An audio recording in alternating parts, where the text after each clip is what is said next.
Hello. Hello. We start every episode out laughing because Yeah, right before I press record, it's very hilarious and we don't know what we're going to it talk is. about. But what are we Yes. doing today? I love what to do when the tools aren't working. SOS, you're in the middle of the shits. What do you do? Crystal, what do you do?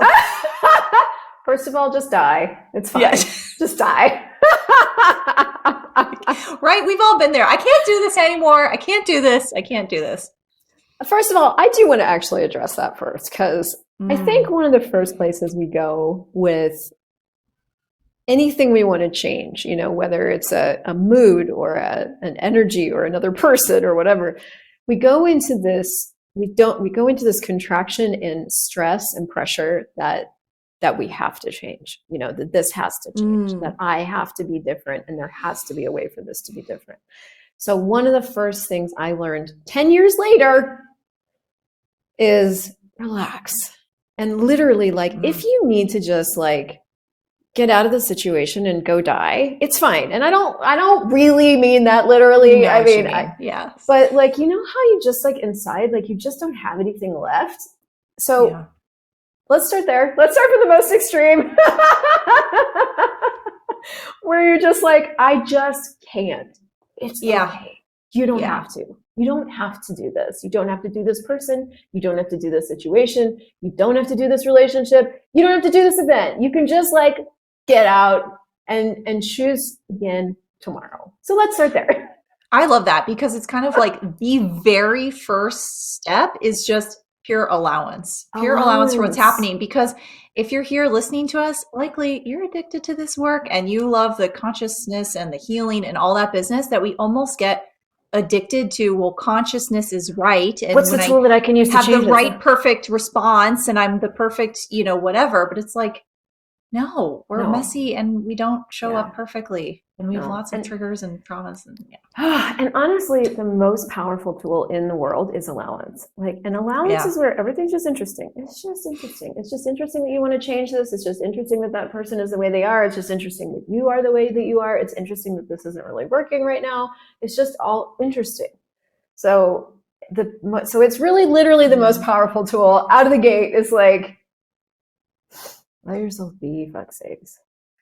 It is. I mean, because that's oftentimes when folks will then all of a sudden go into the release of being Yeah. tearful when Yeah. you are in that state of just holding the allowance. Yeah. There's no judgment because we're in the opposite. When we're frustrated in that state, we're in the resistance of Yes. feeling a lot of pain and then being it shouldn't be this way. I shouldn't, they shouldn't, should. It's that's not, and then you're resisting the reality that's not even in front of you. Yeah. And I've been learning a lot about myself lately. As much as you asked for or more. And there has been need of days sometimes where I just let myself die. Yeah. There's also been oh, I had a point. You were talking about something so good. Oh man, I lost the plot. Okay. She'll come back. Well, allowance. Back to dying. Allowance. And we're back to the because it's it was the almost the pain point is the resistance. That's the suffering. This is us good. resisting. This is what I wanted to address. I love this.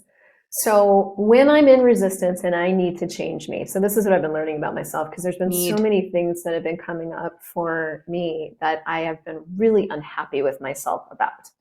And that was the part I wanted to address is usually when you're oh my God, I need a tool for this.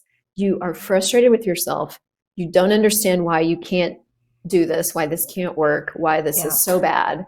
You don't get what's wrong with you on some base level. And you need something to change it because this can't be the way that it is. Mm-hmm. And that's really the energy all underneath that. And what's right underneath that is this deep, deep, deep judgment we have of ourselves that we are innately flawed. And that if we could just be different, things would work. Yeah. And to me, that's two of the biggest lies that we buy, we don't even know we buy, that we're just like functioning from as if it's our operating system, as if that's just the way it is. Mm-hmm. So it can take what it takes to actually get self-awareness of that in your own being. It took me 9 years to be able to look at that. I have to be honest with you. But maybe this can start the process earlier for you guys. Yeah. Don't take so long as us. Okay, so it's like we come from the presupposition that we're wrong. Yeah. We're wrong. We're just wrong. And then we highly value comfort, or like, what is that? Something else is popping for me where it's like, I get this whole, the like cold plunges are a thing right now, besides the fact that it's like really great for your nervous system and all that, because you are in a really distressed discomfort, and you train yourself to calm down in that moment.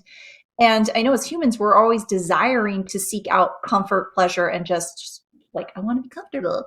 But yet, what is it about like discomfort? To me, it's like the suffering piece, the painful piece, the discomfort that we're resisting or avoiding. That if we would just be in more allowance of it, right, without making it wrong, that something would shift. I was like 22 Not sure things that came in. Yeah. I was like, there's How do I pick a track? Okay, well, if you couldn't choose wrong, what would you choose? Well, just grab it. Oh my God. Well, okay, so the comfort thing. I mean, yep. Jesus Christ. You know what one of the things I love about that, because I that hadn't really occurred to me, but I love it, is the cold thing puts your attention solely on like, what is so pain? Pain, I guess. Yeah. Pain, right? Like it's intense enough to get your attention. Yeah. And what I'm realizing as we're talking, like that, because I've been asking for the same thing in my own world. I'm like, I need an algorithm interrupt for myself. It's like, once I get into that track of insanity, of reaction, of I'm instantly self-judgment, suffering. Yeah, exactly. I'm not in the moment recognizing it as self-judgment. I'm kind of recognizing it as a problem outside of me that I need to go after and solve. And then it's like later that I realize that I'm judging myself. So if that's where you guys are at, you're not wrong. Yeah. Join the club. We're starting a new one. You're not wrong, club. See if I can keep any points today. But so I've been asking for algorithm interrupts. What I recognize about cold is it really does teach you how to like handle that level of intensity and still remain like present. Yeah. What a gift. Yeah. So if you have a tub of ice near you in the moment, jump in it. See what happens? Okay, so yesterday we had like a tornado warning in the area, and it got real dark and ominous. And, I saw that I was driving home from class and I saw the trucks like looking off into the distance. I'm like, I think those are tornado watchers. And so I'm driving through crazy rain, can't even see, like get home and walk in the door and see Bucky. And I'm like, well, we have a choice here. We can freak out.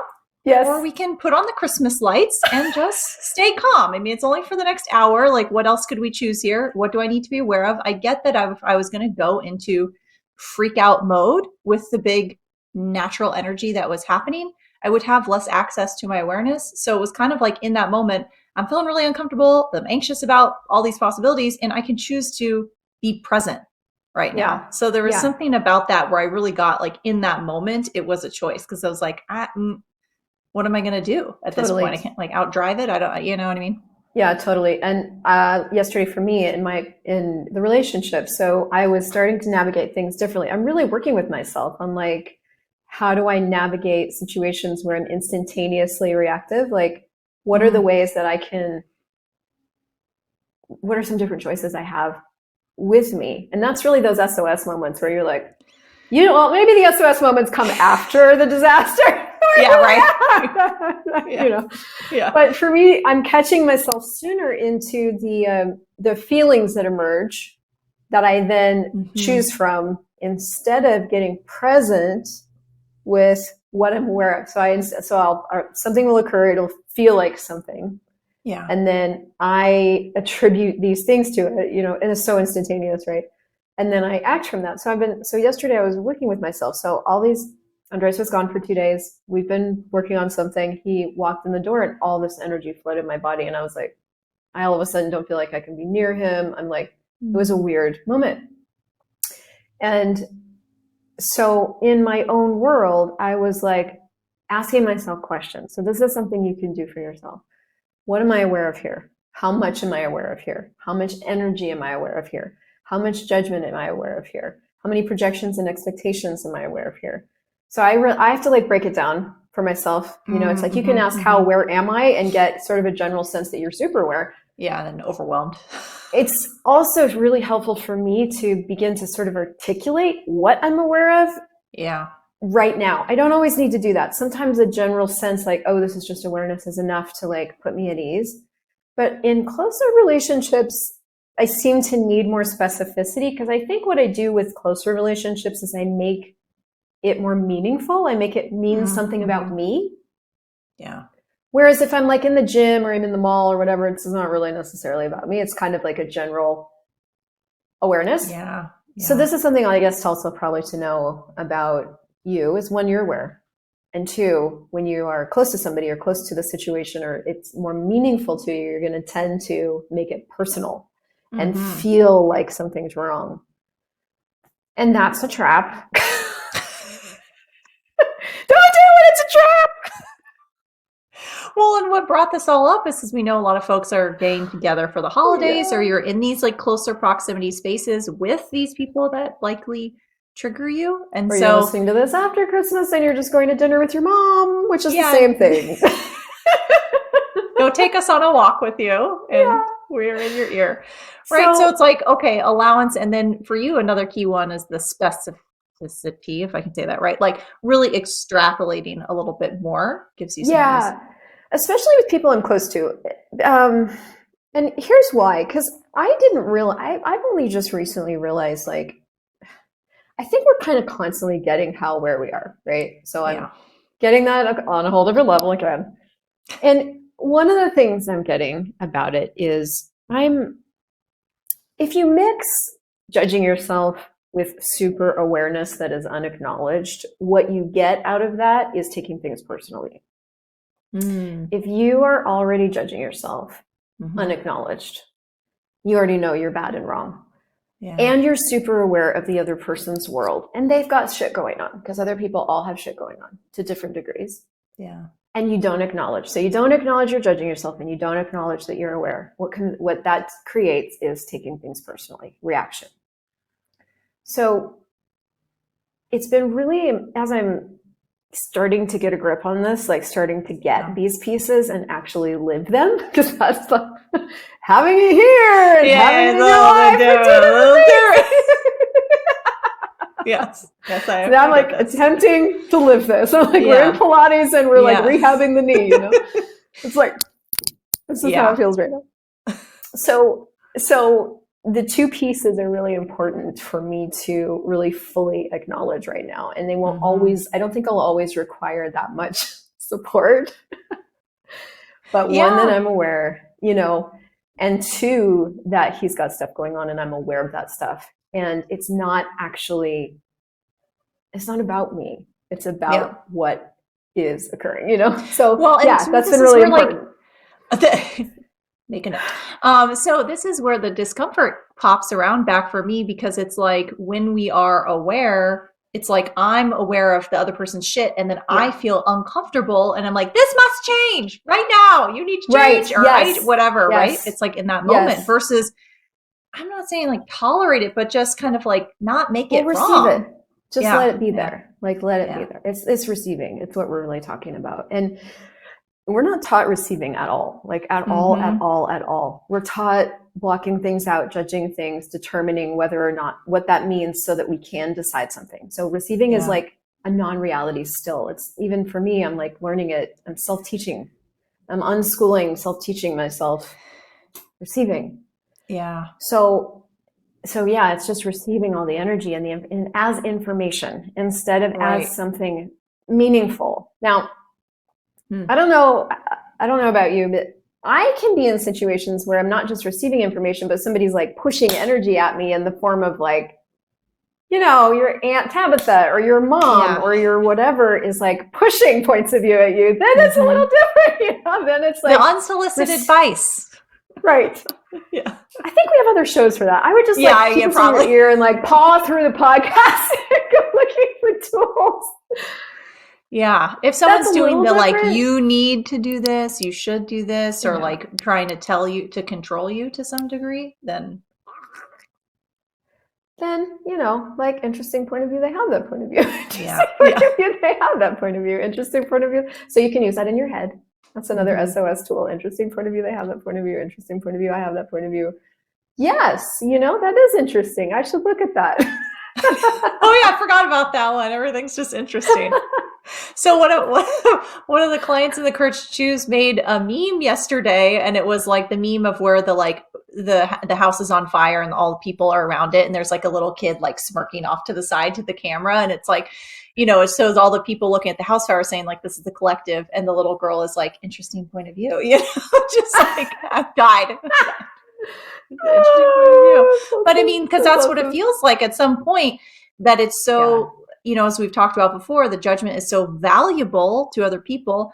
And then if we make it really valuable as well, that's when it sticks us, versus when we can truly be interesting, then it's just, that's all it is. It's almost like it becomes a feather rather than a rock that's going to hit us in the face.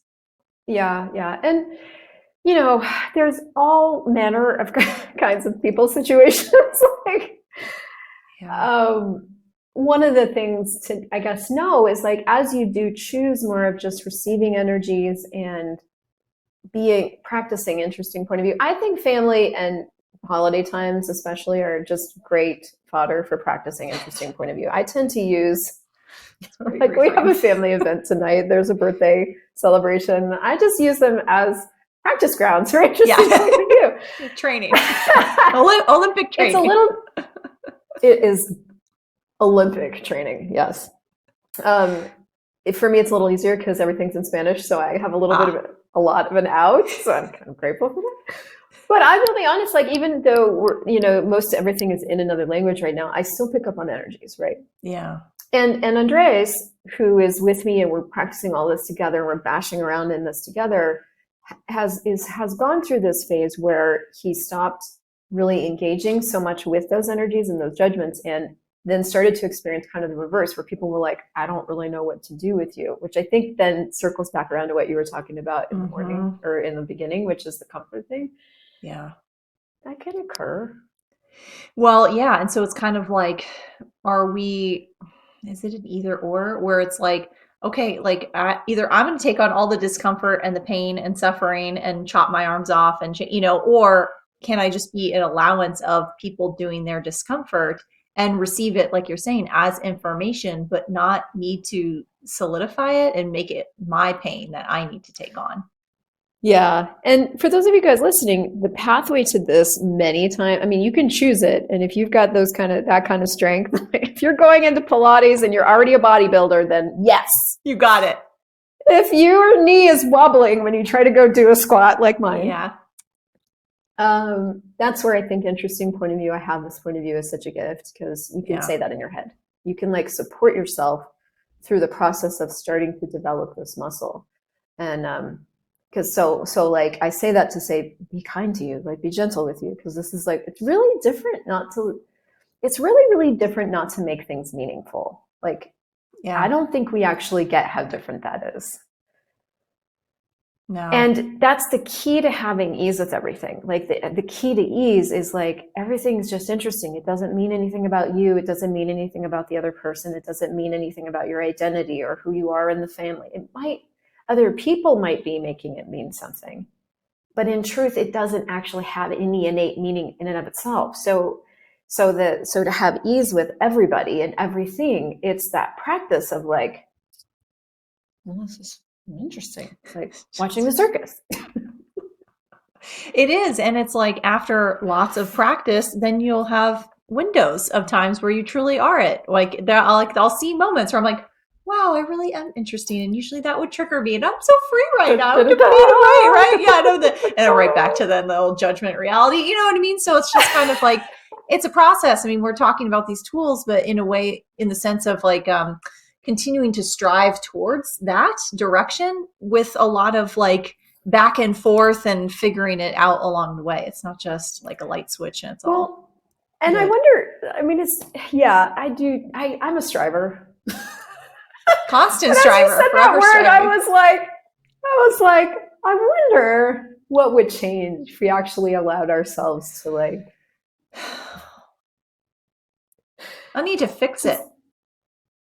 Right? Or something. Like, yeah, like if there wasn't a there to get to, if there wasn't like a future you that someday you'll be proud of, if there wasn't like someday I'll be proud of me, as long as I keep using this tool. Someday I'll be interesting point of view, and at that point I'll like me, you know. Then I'll be happy. Then I'll be happy finally. I can't just choose happiness right where I'm at in this inelegant, messy shit thing. Okay, that so what is on, that right? though? Because that is so like constantly expanding, working towards something, but then also it's kind of the idea of manifestation, right? You're grateful for what you have and you desire more. Like it's kind of like I'm constantly expanding and super allowance for right where I'm at right now. I'm guessing that it's probably a little more like play. No, it has to be like this and like that and like this. I didn't even play as a kid. Come on, Crystal. I didn't play as a kid either, which I actually think with you and I think that's kind of where we bond. It's like we're both, you know, so if you guys are listening to this and you relate to us, you might be the same. Yeah. I didn't play either. And play was like, I was the oldest kid. I just didn't play. I didn't have a childhood, and I don't really feel that sad about it. I kind of enjoyed it, but my siblings could never relate to me because I was always on the outside watching to make sure everybody was safe, and I was working all the time, and so that was my thing. Yeah. So, but what I'm listening to us, I'm like, I have a feeling this is a play thing. I have a feeling it's the opposite of what we're doing. So, just so you guys know, neither one of us know how to do it. No, we don't know how to play. No. But we could learn. We could. What would it take? And what I mean by play is like, what would it take to be willing to play with discovering? Yeah. I'm so bad at this. I'm like so resistant. I'm like, no, tell me how, and like, tell me what to do, and I'll do it. Okay. I don't need to play around with this. I just want to get out of the pain. I know. And honestly, the play would probably, facilitate that. But get out of it. Yeah. But so when you're making something meaningful, play is not an option. So anyway, if that's where you are, it's fine. You are okay. You're not wrong. You're still not wrong. You're not wrong. I'm not wrong. Go play with your nephew's new holiday toy or something. Or don't. Just go die. Either one. Whatever is more fun for you. It's okay. God, not dramatic at all. I am totally dramatic. I think this is one of the keys to ease with yourself is recognizing that you're totally dramatic and you're obsessive insane. And you're like take everything seriously. And God, I know. This is very serious. It is. It is. Be more serious. SOS is serious. Oh, that's what we said when you're in the shit. I'm trying to be serious about this topic, and all I can discover is like hilarity. Just be a kid. Oh my God. So I think that's what we got for this one. That's it. Hopefully this contributed. Yeah. We'll see you guys in the next one. Bye.